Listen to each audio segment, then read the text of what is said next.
Hi, my name is Alyssa Harris. This is my presentation for exercise psychology, KIN 552 with Dr. Ed Garrett from California Baptist University. Unfortunately, I don't have a hat for my presentation. I do have a lot of hair. I don't really wear hats, and that might be why, because my hair doesn't fit underneath the hats. But we'll go ahead and go anyway. I wanted to start off my presentation talking about who is my population. My population is overweight and obese high school girls. And why did I choose those? I chose them because I am a teacher and a coach. And I'm a teacher and a coach of high school girls. And I've learned and I've seen through time that it's a difficult time in life. It's a difficult time in life for many of these girls. But the habits they produce and develop at these times are crucial to set the tone for the rest of their lives. We want them to develop habits of exercise and healthy eating, physical activity, and self-efficacy in physical activity components. So what happens? Why do girls tend to gain weight during the teenage years? According to Todd, Street, Ziviani, Byrne, and Hills, personal choices, less access to activities, and more focus on academics are all pushing girls to be less physically active during this time. In the past, they may not have been able to choose what they ate. They might not have chosen what they've done after school. But as they get older, they pack their own lunches and they get to, they might have a computer now and they can sit and watch Netflix. Also, they may be forced to do more academics and may say, I need to let go of this sport or this club in order to focus on academics. And then that causes them to be less physically active and in turn, overweight and obese. What are the consequences? According to an article written for Parental Education by Gavin, type 2 diabetes, high cholesterol, and high blood pressure are all negative consequences that can come from being overweight and obese in the adolescent years. This picture shows, I want you to see very clearly that so many times adolescent girls label themselves as a non-athlete. I am not an athlete, so therefore I don't do physical activity. It's such that age where it's clicks. I do this, or I do this, and those don't intertwine, those don't mix. I cannot be part of this group and this group. And unfortunately, that creates a whole bunch of adolescent girls who do not do any physical activity because they've labeled themselves as a non-athlete. That's something that we need to work to change the culture of, that you don't have to be on an athletic team, but you can still be physically active. Factors that affect physical activity. First, the environment. I use this picture here with an X in it, not because it's not a beautiful place to be, but because I want it to be clear that our environment is not just nature around us when we're talking about physical activity. This is our neighborhoods, our roads, our paths, our parks, the geographical features. Anshel also points out that the fitness facilities, if they're less than 3 miles away, that you're much more likely to go to one. Community activities. Also, it's clear that your physical education as a young person affects how physically active you are later. So what was your environment? Were you in a supportive physical activity class as a youngster, or were you in a class where the teacher was just a drill master and it wasn't any fun? Are we getting burned out from exercise or sport? Such an unfortunate thing that so many kids are getting burned out from sport now because it's just work. We haven't created it to be fun. Parents, coaches have made it just work. Treatment from other students and appearance. Stancoy, Olds, and Cargo say, if you're treated poorly in gym class and you're looked down upon, then you're not going to want to be physically active later. And this is such an important thing when we're thinking about adolescent girls who are so vulnerable at this time. If they're made fun of, they're not going to want to push through that. So how can adolescent girls overcome these barriers? Neighborhood improvements, building sidewalks, putting more trees, putting more parks, areas where they can be physically active. Social support. Perkins and Partridge talks about and showed through studies that if there's people around you supporting you, you're going to be much more desiring to be physically active. And a perceived choice. Daley, Copeland, Wright, and Wales in 2008 showed that those who had a choice in their physical activity enjoyed it so much more. If we can give these adolescent girls choices, then they're going to enjoy their physical activity.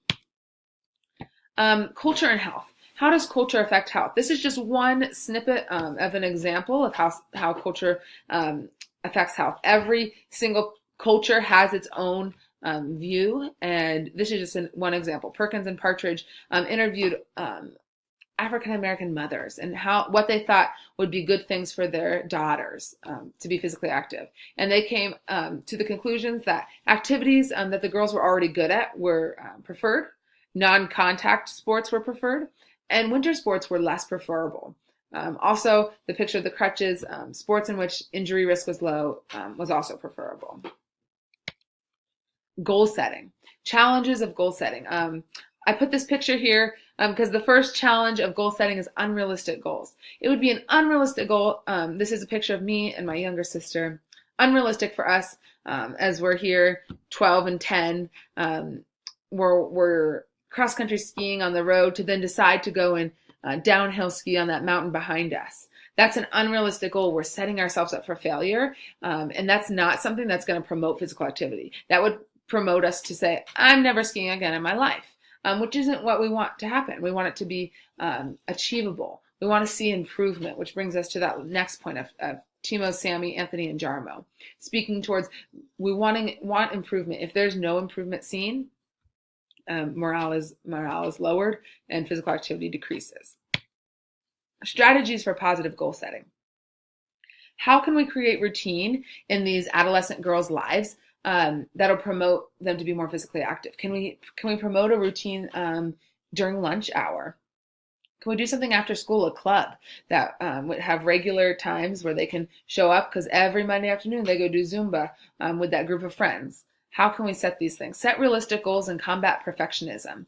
I chose this picture because it kind of goes right with the last slide and this slide. This is my older sister. 4 years old, wanting to be like mom and dad and hold baby in the backpack.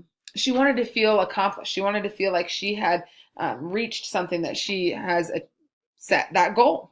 And sometimes we can't be like mom and dad. Sometimes we can't be like the instructor in the fitness facility. And we need a little bit of help. We need somebody to hold the back of the backpack for us, which helps us to combat that perfectionism and set realistic goals. What hinders the promotion of physical activity in your life? Personality. Williams and Yeo showed that adolescent girls worry about their hair, their appearance, their smell. Is that going to affect whether they want to be physically active? Absolutely. Daly, Copeland, Wright, and Wales talked about low perceived confidence. If you're not confident, if these girls have never performed some type of physical activity, then they're going to really struggle performing that without encouragement and without feeling like they can achieve that. Religion and health. What does God say? What does your religion say about physical activity? Because really, that's deep down inside of you. That's your deep values, and that's going to have so much influence. How to overcome this lack of motivation? Reevaluate your values. Go in prayer. Ask God to give you some motivation. Increase that intrinsic motivation, self-regulation, and routines.